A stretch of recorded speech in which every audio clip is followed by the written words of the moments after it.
Welcome to the Extraordinary Podcast, where we identify God's uncommon work in common life. Recognizing God's work requires intentionality, but articulating it motivates and inspires. Don't forget to subscribe to never miss an episode. In today's episode, I have a conversation with Tim Carter, who is the district superintendent here in Iowa. It's been so for about the last 6 months. He shares about his life growing up, how he came to know Jesus, and just the direction he feels the church is going and the hope that Jesus has given the church. So let's get into the conversation with Tim. Tim, thank you for being a guest on our podcast today. We appreciate you taking time to share with us a little bit about your story and God's involvement in that. So thank you for being here today. Well, thank you, Jeff, for having me. So as we begin, can you share a little bit about kind of your context of growing up, your background, what life was like for you? Sure. Growing up, I wasn't really involved in the church. My family, great family, loved us, but we just weren't a part of the church. We occasionally went to maybe a Bible school in our local community, or possibly we were one of those maybe once or twice a year that showed up on the biggies, Easter or Christmas. But other than that, we were apart from the church. And so I grew up understanding about God, the belief that we had to that point. Probably my biggest theological input in my life was Cecil B. DeMille's 10 Commandments on TV once a year around Easter. We watched that, and so that probably was in those days, my early days, the theology that I grew up with. And then something unusual happened. I come from a small farming community in Illinois, and my now wife's parents, grandparents rather, and aunt lived in my hometown. I happened to work with her cousin going through high school, and I was away at college, and I was called by her cousin, said, "Hey, my cousin's coming in town. We're going to go out, my husband and I. Would you like to go out with her and with us to dinner that evening?" So I had seen her cousin before, met her, and I liked her. And so I said, "Sure, I'm going to be home from college." I went out with her. We went out, had a great time, took her home back to her aunt's house. Her parents were there, and I went home. And I got a bright idea. I really did like her. And so I'm going to be home another day. I wonder if she's going to be in town. So I called her up and said, "Hey, I'm still going to be here for Sunday. And I'd like to know if you would like to go out again." She said, "Well, wait a minute." I didn't know what she was doing. She came back and said, "My dad." I'm thinking, "Your dad?" And she said, "My dad said you're more than welcome to come over for lunch at our house, but we all go to church. And so if you want to see me, you're going to come to church with us." That wasn't too bad, I thought. I thought I could handle that for about an hour at least, Well, I mean, what could happen? And so then I asked, "Well, what church is it?" And she said, "Well, Church of the Nazarene." Now that did present a small problem. You see, my entire life, I lived 1 block from the Church of the Nazarene, and my dad always told us that when those folks are in the church, you stay away from them because they're a bunch of holy rollers. So my entire life, I grew up with this perception about what Nazarenes were, and when she told me that presented a quandary for me. But I liked her so much that I decided, you know what? I can go to the Church of the Nazarene for one Sunday for the girl. And so that first Sunday, when I went to church, I was there for the girl, and definitely I wasn't there for God. And so that really started how I got in the church, because from there on, I liked this young lady so much that I called her dad up and said, "Hey, would you mind if I came up to Chicago where they lived on weekends and just to visit her?" He said, "That's fine. You can stay here in our home. Our son, the bedroom right across from ours, you can stay in. But one requirement is whenever we're in church, whoever's with us has to be in church." So I liked the girl enough that I started going to church. And the more I was in church, they had a great young pastor at that time by the name of Don Dunnington. and his ministry and preaching. The more I was around it, the more I was there, the more unbeknownst to me, as it were, God was working on me and in my life. And so one sermon that he preached specifically, God had been working in my life, opening up my heart to him. And one Sunday morning, he preached a sermon on Abraham. And in that sermon, God really got a hold of me. And that night he followed up. And so I drove back a couple hours to college, Illinois State. And all the way back, I was struggling with who this God was that Abraham was following. And I got back to my dorm room and I knelt down beside the window on that November evening.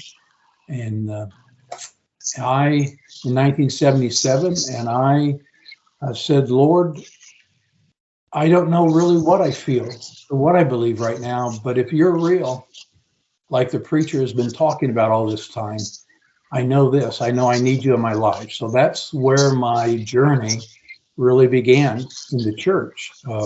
And from there, I started soaking in the Bible. I wanted to know as much as I could because I'm an individual who, if I'm going to be a part of something, I want to know about it. And so I read the Church of the Nazarene, the manual, and that, by the way, was really exciting reading. But I decided that this church, you know what they believe is kind of where I'm at on most of the stuff. And I like the girl, and God's really working in me and my heart. And so we're gonna go with them. And so I became part of the church. Holiness Camp meeting in the Chicago Central District. G.B. Williamson was preaching, and that's where I found that God didn't want me just to say I wanted him as Savior to forgive me, but he wanted me to call him Lord in every area. And so in that camp meeting, I went to the altar and surrendered everything I knew at the time to surrender, and the future, whatever it held. And then not too long after that, I really felt a call to preach. God may be changing my direction, which was really difficult because I was going to school with the anticipation I was going to be either a pediatrician or a psychiatrist, and I was leaning towards psychiatry because with my family, I figured I'd never be out of work. And so, but then the Lord started changing me, transforming my thinking and my life. And it was during another sermon, would you believe it or not, Pastor Dunnington was preaching on Abraham when he answered the call and said he just packed up everything because God asked him to move, and he did it in faith. And I struggled for about a week with that. I called Sherry up, my wife, my now wife, and we talked about it on the phone and said, hey, I really think that God may be asking me to change my direction. And she was praying, and her family was, and others I know were. And I was just struggling with it. I made a list of people that I told God this is who he ought to be looking to do this, to be a minister. And I had names for him because I really thought that this is crazy. I have not grown up in the church. I don't know that much. It's true. I'm soaking up scripture as much as I can because I'm falling in love with this. But I just, becoming a pastor and then having to tell my dad I was changing from field of medicine to pastor, and not just a pastor, but in the Church of the Nazarene with the way he felt. I didn't feel like that was going to be a great conversation for me to have. But I went to an altar on a Sunday morning in that church in Chicago, and I told the Lord that if this is what he wanted, I'd do it. And that started out, and I knew I had to prepare. I thought I was too late to get into Olivet Nazarene University because it was like a week or two before semester was supposed to start, and I knew all the classes to be filled. So I thought I had another semester to think about this. But Sherry went with me. We met the dean of the school at that time, Snowbarger, and sat across from him. And he asked me why I was there, and I told him why I was there. And I said, I understand you can't get me in classes, but that's okay. I get it. I can wait. And he just smiled at me and said, well, Tim, you go to these two places, financial aid and some other places, come back and see me and we'll talk. So I did all that, came back to his office, sat down. He looked at me and smiled, said, Tim, here are your classes for this semester, and we're taking care of all financial aid. And so you'll be enrolled starting in a couple weeks. And I was just flabbergasted. All what I thought the time I had, I didn't have, and God worked out miraculously in this plan that he had to get me in school. And that's where all my journey began, Jeff. So from there, I went to school, studied and all of that, learned about the church from some great professors. I learned about the love for the New Testament from a George Lyons and the Old Testament from a Dr. Hendricks. I learned how to be a churchman from people like Dr. Otsays. I learned pastoral heart from people like C.W. Ellwanger, and they really were my mentors. My college career was my mentor growing up in classes and going through school. So that's where it began, man. How far along were you? So how far were you along in your degree at Illinois State? Oh, just one semester. Okay. I was just working on the first semester, and when all this took place, I fell out of that first semester. I had worked. I left after I received Christ, asked him into my heart. Things began to change in my life, and so I still was thinking in terms of, okay, pediatrics or psychiatry, but I knew something was wrong, and so I had been out of school after that first semester, just out of school, had been working for a couple of weeks, was planning on going back to Illinois State, but God kind of worked all that out and changed the plans. Matter of fact, the hometown, I might as well say, not many people know, was the hometown I came from, is where you pastored for a while, Illinois. So. Yeah, and I had the blessing of meeting your parents several years ago, and so had great conversations with them. And Hoopeston was a wonderful 8 years for us, a great place for our first time of ministry. You mentioned you were hesitant to tell your dad about your calling to ministry. Can you share how that conversation went? Well, it was a pretty short conversation. It was a conversation of, Dad, I have something I need to talk to you about. And I told him, and he kind of got this stoic look on his face. And I could tell he was trying to think of how to respond. And it was funny. The only response he could come up with at that time was, well, I guess at least you'll get a free house out of the deal. And that was about it. I will tell you, though, that both of my parents,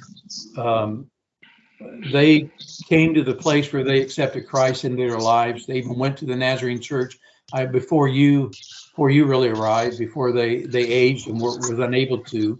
And both of my brothers are in church. And so the Lord really worked miraculously in our family in some powerful ways. Do you mind if I sip on coffee?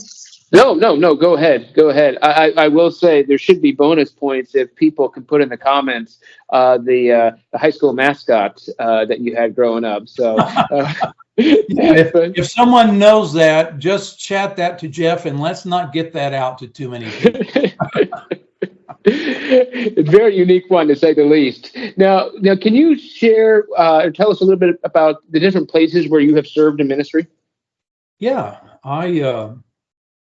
I started out in a place called Maples Mill, Illinois, which was a farming area, and our church was in the middle of the country. It was 6 miles from the closest town.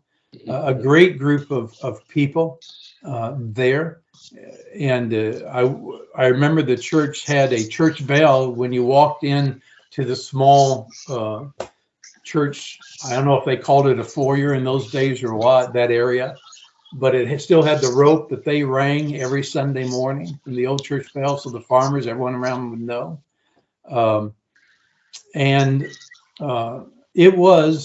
It was funny. My pianist was 93. No, I'm sorry. My organist was 93, Gladys, And my pianist, her sister, was 87 at the time. And so this young guy walked into a church with a ton of history and tradition. Matter of fact, they told me Gladys, my organist, had been brought into the church, excuse me, at a very young age by Phineas F. Brzee. And so the church was the oldest Nazarene church that side of the Mississippi at that time. So it was quite an experience. So from there, I became an associate Decatur First for a short time working in, and I knew that I was going to work myself out position there. I was asked to come and help develop the outreach program that the lay could take over, and we did that. I was in Illinois at the Springfield, and then I was called to a church in Alabama, Alberta Church of Nazarene, soon to become Woodhaven. They were in the middle of a building program, so we went down there, and we were there for about 7 years. And then from there, I was called to a church that at the time the DSO was in crisis in Texas, was there. And then we got a call back up to the Midwest to Cedar Rapids, Iowa, First Church. And I had been there for the past 25 years as their pastor. They tolerated all my idiosyncrasies for that time. They had a great deal of grace for this. Now, recently you were elected to a new position called District Superintendent. This was last summer. You were elected as the Iowa District Superintendent, which Cedar Rapids First is part of, but you're no longer at Cedar Rapids. Can you explain to us what a district superintendent is? Well, I've only been at this for 5.5 months, and I'm still learning what a district superintendent is. It's a switch from the local pastor, local church, and pastoring the local church. The dynamics are different. How can I best sum this up? The district superintendent is the pastor of pastors and the vision caster and the leader of all the churches on one individual district. Iowa happens to be, the whole state is one district, and so we have, including some multicultural ministries we have 68 churches, and so I am called to be the encourager, help with the vision casting. I am kind of the troubleshooter at times. I help churches find pastors, which we have plenty to do right now that we're working on, and a variety of other things. But I think the best way to sum it up is just the pastor over a district, maybe is the best way to sum it up. I don't know. How would you sum it up, Jeff? Well, you're on district superintendent. I am not qualified to answer that question, but I've had a few I'm other. not sure I am either at this point. So we've had a few other district superintendents on the podcast, and I love asking that question because everyone says, I'm not sure. They're still trying to figure it out, and regardless of their experience. But I do think a common theme is the pastor to the pastors. Yeah. And there are things like filling churches or helping with crisis or other things that maybe not always a crisis, but kind of demand your attention now. Right. And so those are those types of things. But one of the primary things is the pastor to the pastors and caring for them. Yeah, and the churches and strengthening. I think overall a task of it's multifaceted, definitely. But I think overall it is to help the districts, lead them on a path of health, churches and the leaders. And so that's kind of where we are. And I'm learning.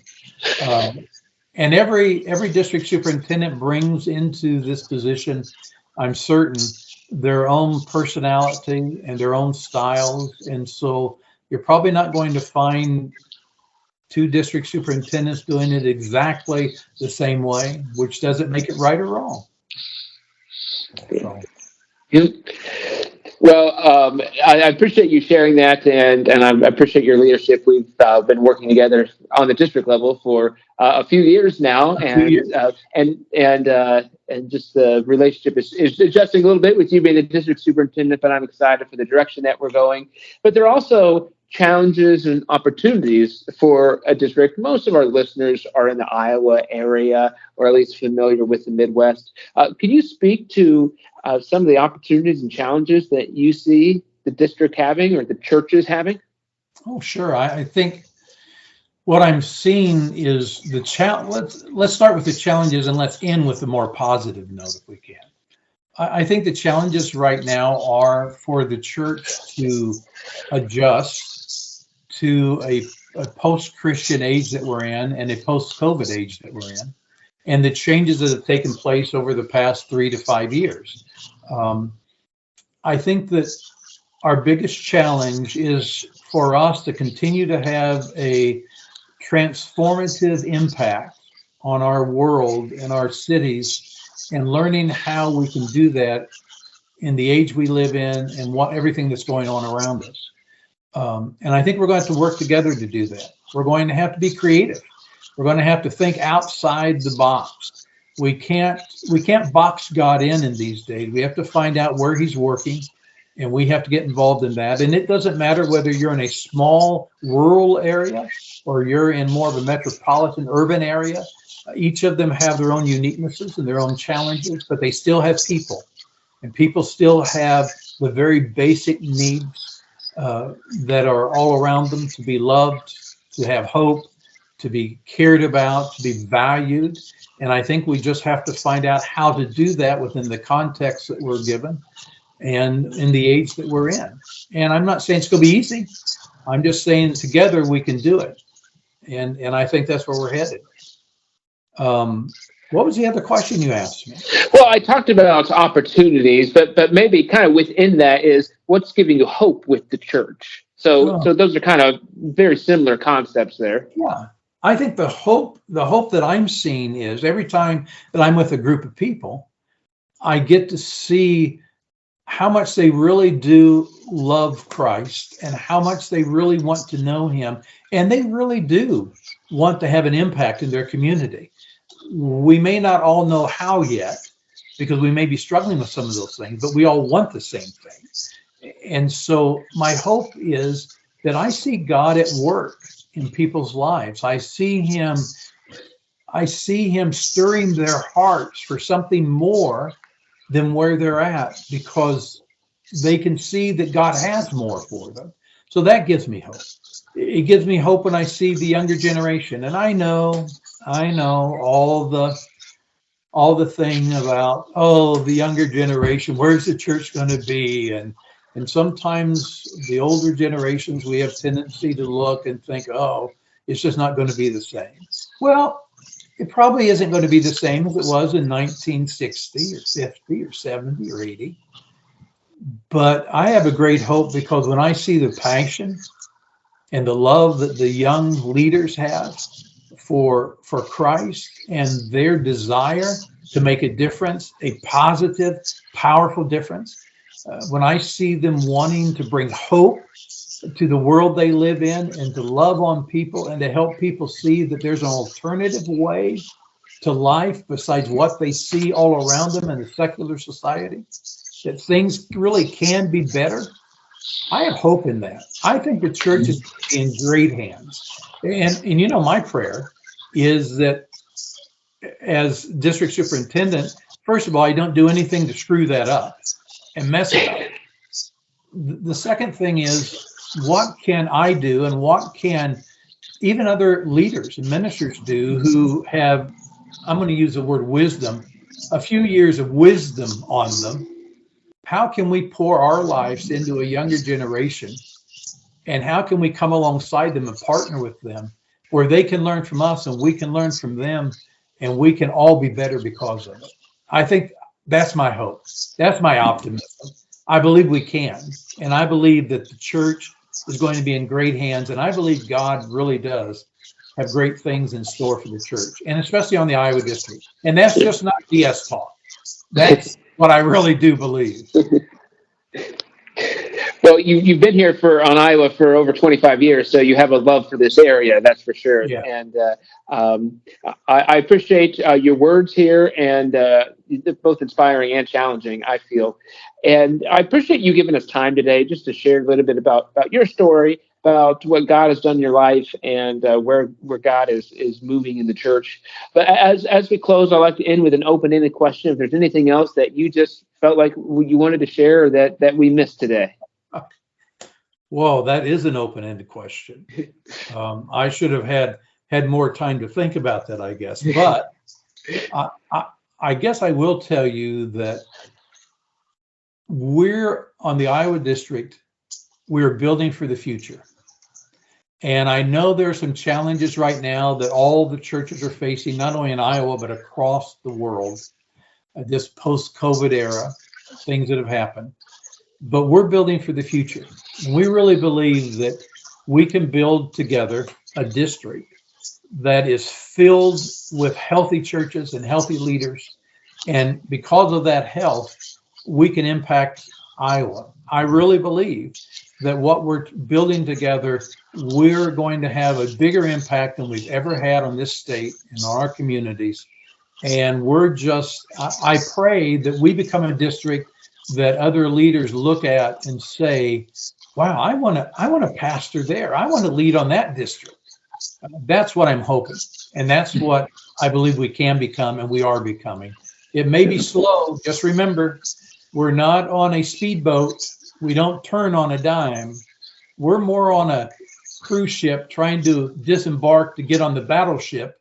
And both of those things turn really slow in comparison to speedboats. So it's going to take time, but if we'll just stay the course, as it were, and keep the faith and work together, we can build that type of district where people are wanting to come to lead here. And that's what I believe. Okay? Yeah. That's great. That's great. I love the imagery of the speedboat and the cruise ship or the battleship. That's a great reminder, because when we're moving in the right direction, nothing's going to stop us. And right. That's good. So, well, I appreciate you taking the time for us today. I appreciate your leadership. I've enjoyed working with you, and I look forward to the opportunity to continue to work with you here in Iowa, and I'm excited for what God's doing. So thank you for taking time for us today. I appreciate it, Tim. Hey, Jeff, thank you for having me on the podcast. And hey, God has great plans for all of us. And I appreciate everyone I get to work alongside in this and get to minister alongside. So thank you, my friend, and have a great week. All right. Thank you. You too. All right. God bless. Thank you for joining us for this podcast. Be on the lookout for how God does uncommon work in common life. And please subscribe to never miss an episode.